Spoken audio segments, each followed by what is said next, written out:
Bonsoir. Voici notre deuxième numéro du Dessous des cartes consacré à l'Algérie. La semaine dernière, nous avons regardé les cartes des influences et des empires. Cette semaine, je voudrais m'arrêter sur la colonisation française. Parce que ce long épisode d'une histoire commune aide à comprendre des mécanismes que l'on retrouve encore aujourd'hui. Pour préparer cette lecture du territoire algérien, nous avons fait appel à des étudiants de géographie en licence à l'université d'Angers. Et grâce à leur travail, vous allez constater que l'on peut lire beaucoup de choses dans l'analyse du sol. Les premiers occupants du territoire algérien, ce sont les Berbères. Ils ont occupé ce sol avant les passages phéniciens, romains, arabes bien sûr, puis les Turcs ottomans, jusqu'à il y a 160 ans. Puis arrivent les Français le 4 juillet 1830. On voit sur la carte le premier point de débarquement à Alger. Tout à l'heure, en fin d'émission, je vous raconterai les raisons diplomatiques de ce mouvement militaire. Entre 1830 et 1835, la France occupe la côte sans difficulté. Le chef du corps expéditionnaire, le général Bugeaud, installe militaires et commerçants à Oran, Mostaganem, Alger, Médéa, Béjaïa, Bonn.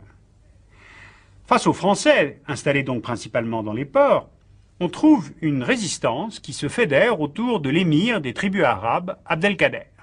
Il gère environ les 2/3 de l'Algérie de l'époque, plus vers l'intérieur.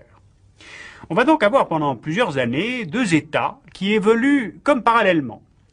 La France, qui en fait se substitue aux positions et à la domination ottomane, et l'émir Abdelkader, qui renforce son État fondé sur les principes coraniques. Et les deux logiques vont finir par s'opposer. Celle de la France, qui ne rencontre pas sur le terrain de vraie opposition militaire, mais qui n'a pas non plus de vraies directives politiques depuis Paris. Et puis la logique de l'émir Abdelkader, qui lui a grandi dans une culture nationaliste, anti-ottomane, qui symbolise l'affirmation d'une nation algérienne, et qui donc se voit conduit, pour des mobiles qui sont à la fois et nationaux et religieux, à appeler les musulmans à la guerre sainte pour chasser les chrétiens du sol algérien. Entre les deux camps, ou plutôt entre les deux États, la guerre éclate en 1840 et va durer jusqu'en 1847, ce qui est long. Car en fait, la nette supériorité technique des militaires français est mise en échec par la mobilité, la connaissance du terrain des troupes d'Abdelkader. Celui-ci finalement est vaincu en 1847 et la progression territoriale de la France se poursuit alors, plus franchement, vers le sud. Donc l'Algérie est conquise, mais elle n'est pas soumise. La France fait face à une succession de révoltes, 1864, 1870, 1871, et cela n'empêche pas du tout des centaines de villages français de se créer de toutes pièces sur la côte ou près de la côte. Avec les cartes, on voit bien la progression de la présence des Français de 20 ans en 20 ans. 1846, 1866, 1886, 1906. L'idée coloniale, elle est simple au départ. La France prend les terres pour ses colons en fonction de 3 critères. Que les terres soient bonnes, qu'elles soient bien arrosées par les pluies et qu'elles soient proches de la côte. C'est ce qu'on a appelé le refoulement des tribus et on a là un début de déculturation par l'éloignement de la terre.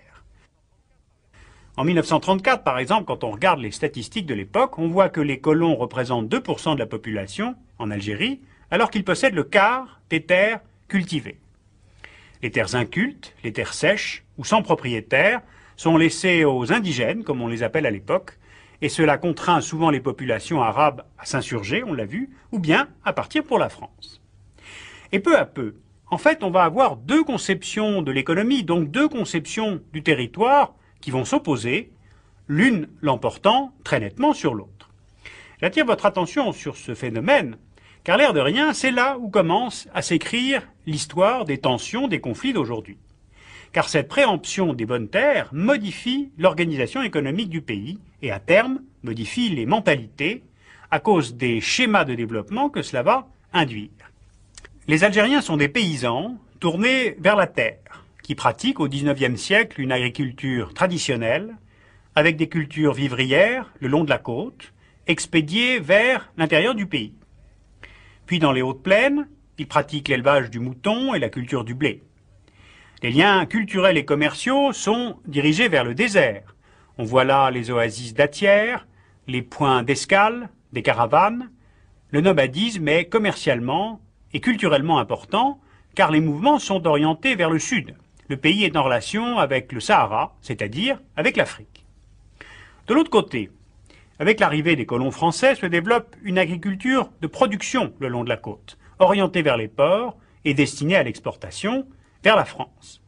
Ce qui fait qu'au fil des décennies, et c'est là où je voulais en venir, l'espace algérien se tourne peu à peu vers le nord.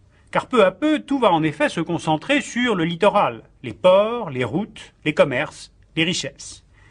Les colons, mais aussi les populations algériennes, se regroupent sur les côtes, et d'ailleurs c'est bien logique, puisque c'est là où l'activité économique est la plus dynamique. Voilà donc une question qui est liée à un aménagement du territoire non anticipé. Pour s'être ainsi tourné vers le nord et la mer, on a une Algérie et des Algériens qui se coupent peu à peu de leur culture nomade, saharienne, africaine.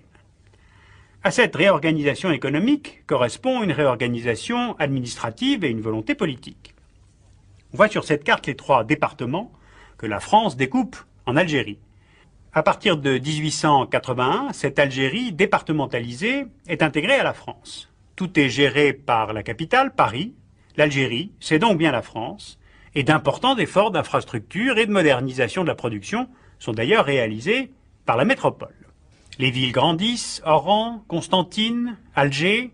Les colons y sont de plus en plus nombreux, tout comme d'ailleurs la population algérienne. Les deux sociétés cohabitent sans toujours se rencontrer. Les indigènes, musulmans, face aux patrons, chrétiens, sont considérés comme des citoyens de second ordre. Sauf que la France n'oublie pas de faire appel à eux pour se battre à Verdun. La Première Guerre mondiale sacrifie 173 000 combattants nord-africains dans les tranchées. Mais la Deuxième Guerre mondiale leur montre que la France n'est peut-être pas invincible. Alors ce que j'ai essayé de camper brièvement ici, c'est que le schéma de développement qui a été mis en place va perdurer de décennie en décennie, qu'il a été repris par les Algériens après leur indépendance et a pu contribuer à une forme de déculturation, c'est-à-dire un peuple déplacé dans son propre pays, qui voit sa culture, ses traditions et sa religion tenues pour seconde, d'abord par les Français, puis par les élites algériennes du FLN. La semaine prochaine, je vous raconterai comment le pays s'est développé, puis crispé, entre 1950 et 1995. Pour l'avoir gagné les armes à la main contre la France pendant la guerre d'Algérie, le FLN aura donc eu plus de 30 ans de légitimité au pouvoir. Le temps de cette légitimité est achevé aujourd'hui, mais personne entre-temps n'en a acquis de nouvelles.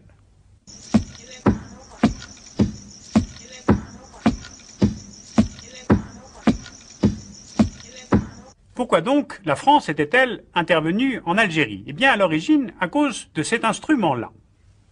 Voilà, ceci est un chasse-mouche avec un superbe manche en ivoire, et le point de départ de cette histoire, c'est une histoire d'argent.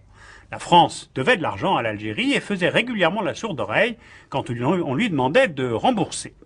Une altercation orale entre le consul de France Pierre Deval et le dey d'Alger, le vieux Hussein, s'est terminée par un coup de chasse-mouche sur la face du consul français.